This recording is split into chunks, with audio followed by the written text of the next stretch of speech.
Yeah, this your boy MC. Pull out the mind of your boy JV. Hope to hear this, yeah.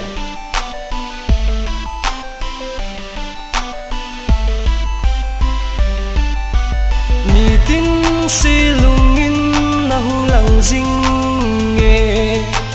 Inhe timin patin silung meeting Na tam zinge Mihing sang tan Siling khu a Lung neo na di chun Kasi ngam thay bùi Say thi lung xịt na Kahin chân hi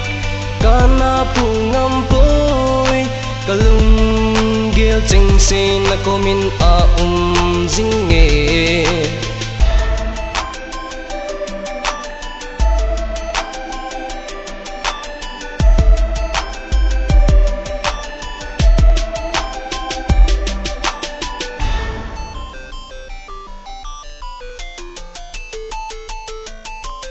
Struggle that I face like never let me go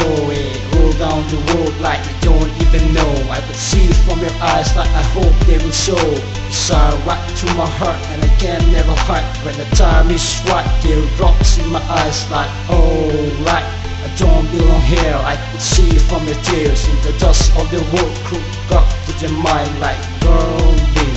Tamed by your heart and ruled by your mind like oh girl, worst part is that you don't even know. I feel like a fellow heart that making to be late for the struggle that I face day by day. Shaking every chance like don't even know, yeah.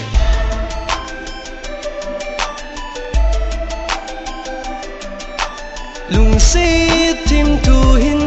lên ding leng go lin Lung na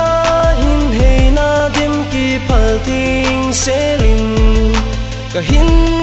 pitay Lung sin ka ne zo se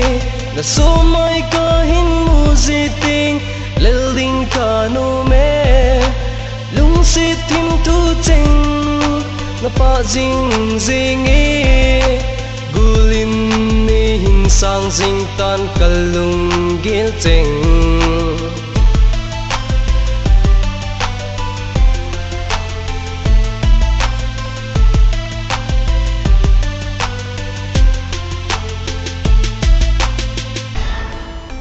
Yeah, I took every moment to let you know how I feel And I hope this will strike right at your heart